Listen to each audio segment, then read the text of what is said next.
सबसे पहली बात तो ये है कि आज 50 दिन से ज़्यादा ये किसानों का संघर्ष, हमारे अन्नदाताओं का संघर्ष जारी है और संख्या और बढ़ते जा रही है।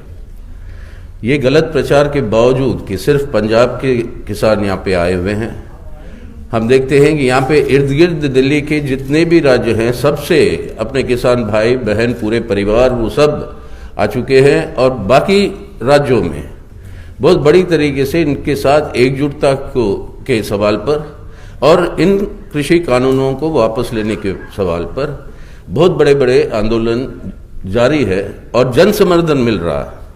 ये सबसे खास बात है कि आम समाज का समर्थन जो है हमारे अन्नदाताओं को मिल रहा है। हम समझ सकते हैं ये स्वाभाविक होना चाहिए, लेकिन अक्सर होता नहीं।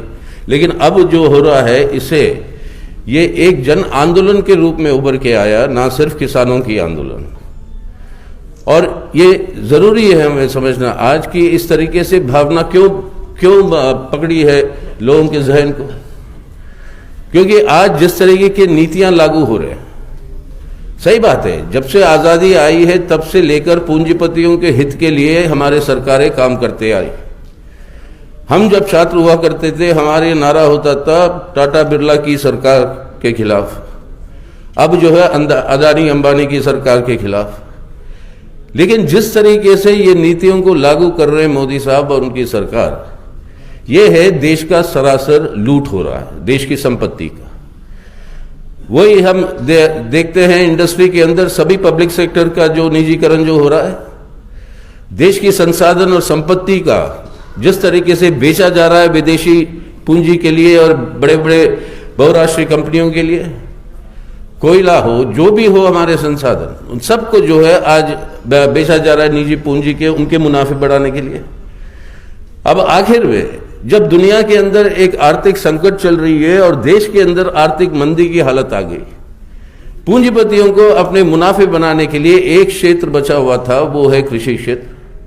और उसके लिए ये कानूनों को ले आया गया, जिसके चलते हुए बहुत बड़े खतरे आप सुने होंगे, मैं उसका विवरण में नहीं जा रहा हूं। बहुत सारे खतरे जो है हमारे देश की अन्न सुरक्षा के लिए ही पैदा हो जाएगा। सरासर झूठ का प्रचार चला रहे हैं प्रधानमंत्री स्वयं खुद, और ये कहते हैं कि इसके चलते हुए हमारे किसान का विकास होगा और संपत्ति दोगुना हो जाएगी। लेकिन ये दुगना होने की बात को छोड़िए संपत्ति, लेकिन आज के दिन पूरी की पूरी कृषि और हमारी खेती, इसको हम सौंप रहे हैं निजी पूंजीपतियों को, बड़े बड़े कॉर्पोरेटों को और विदेशी पूंजी को। विदेशी पूंजी को आज कोई उनके ऊपर पाबंदी नहीं है और पहले से ही उनका पूरा निशाना भारत पे था और उनका कहना यह था कि हम हमारे किसानों को बहुत ज़्यादा सब्सिडी देते हैं, इसको आपको बंद करना है।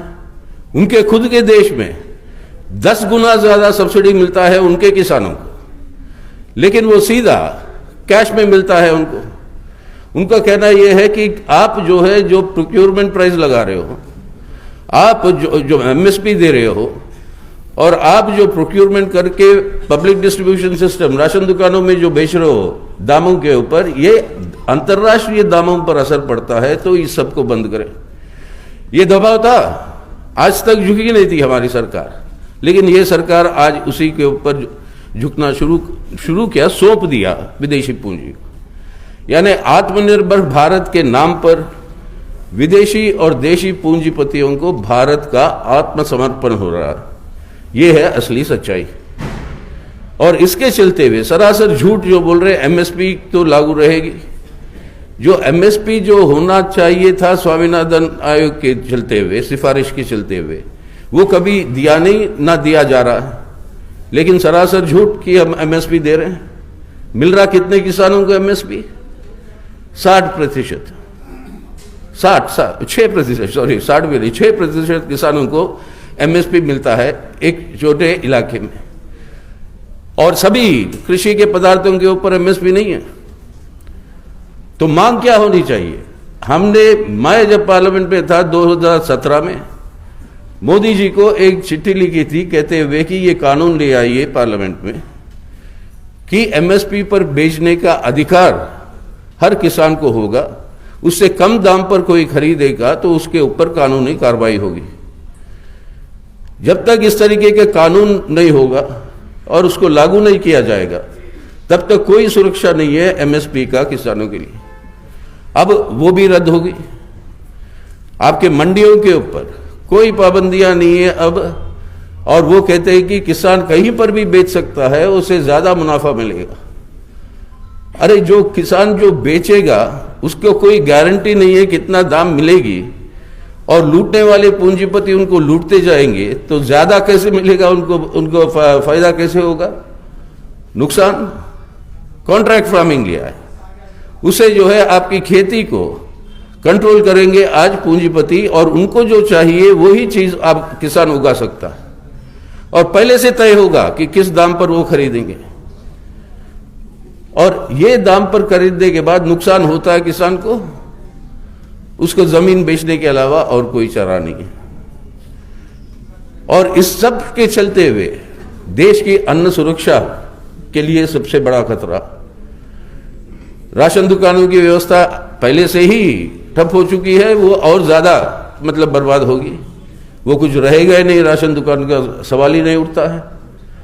और इसके चलते हुए ये जो एसेंशियल कमोडिटीज एक्ट को हटा दिया, मतलब है कि मुनाफाखोर जो व्यापारियां हैं वो जो है अपने मुनाफे के लिए होर्डिंग बहुत बड़े पैमाने पर बढ़ेगा और दाम बढ़ते जाएगा उनके मुनाफों के लिए, यानी दाम बढ़ेगा, अन्न सुरक्षा खत्म होगी, किसान बर्बाद होगा।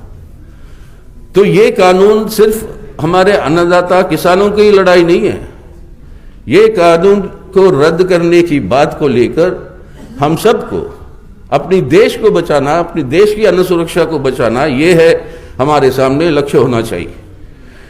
तो सिर्फ इसीलिए हमारे समर्थन राजनीतिक पार्टियों की बहुत आरोप लगाए प्रधानमंत्री स्वयं खुद।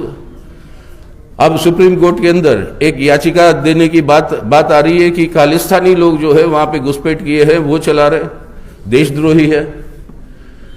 अरे किसान देशद्रोही है तो हमारा जवान कोई बचेगा नहीं आपका, यही किसानों के बेटे हैं जवान।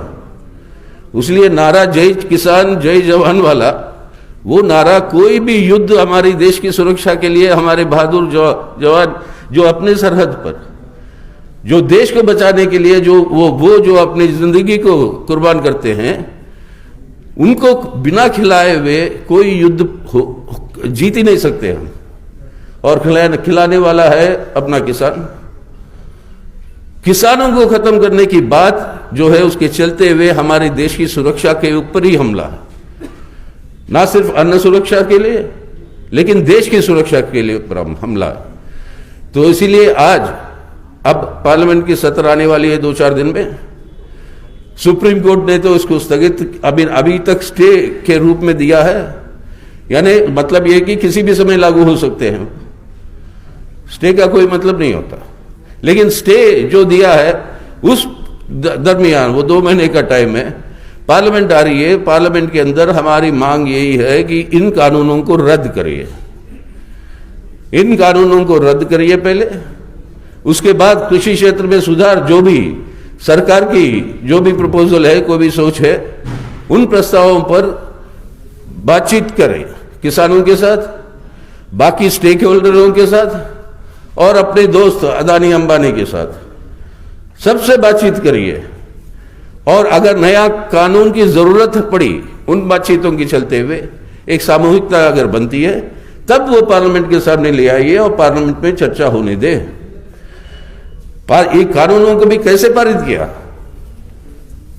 वो जब ऑर्डिनेंस लागू किए थे उसी के खिलाफ वामपंथी पार्टियों ने पार्लियामेंट के अंदर उसका विरोध किया, वो तो माने नहीं, फिर कानून ले आए। कोरोना के बहाने में उस सत्र को बहुत ही लिमिट कर दिया था, और वहां पर वो कानून जब लाया गया बहस होने नहीं दी। ऑर्डिनेंस के समय हम लोगों ने कह रहे थे कि भाई इसको भेजिए एक पार्लियामेंट्री सेलेक्ट कमेटी के सामने ताकि जांच करे, वो नहीं किया।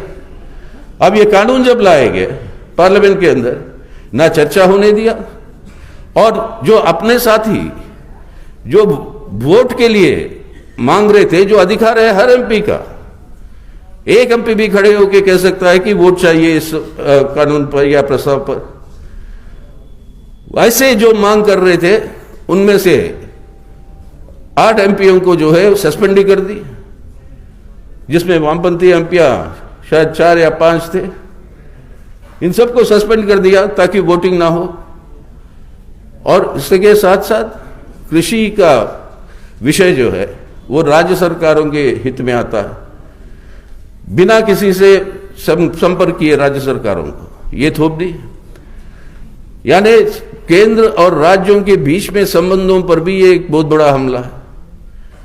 तो ये पूरा का पूरा सिलसिला अगर आप देखें तो ये प्रचार जो चलवा रहे हैं आज की हमारे देश की आत्मनिर्भरता होगी, बड़ी शान होगी। आत्मनिर्भरता का नारा हमारे राष्ट्रीय आंदोलन से चल रहा है, लेकिन आत्मनिर्भरता का मतलब क्या है?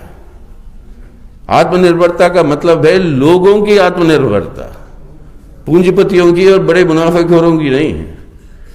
ये आत्मनिर्भरता के नाम पर आत्मसमर्पण जो हो रही है देश की, उसे हमारे भारत को, अपने हिंदुस्तान को बचाने की जरूरत है आज।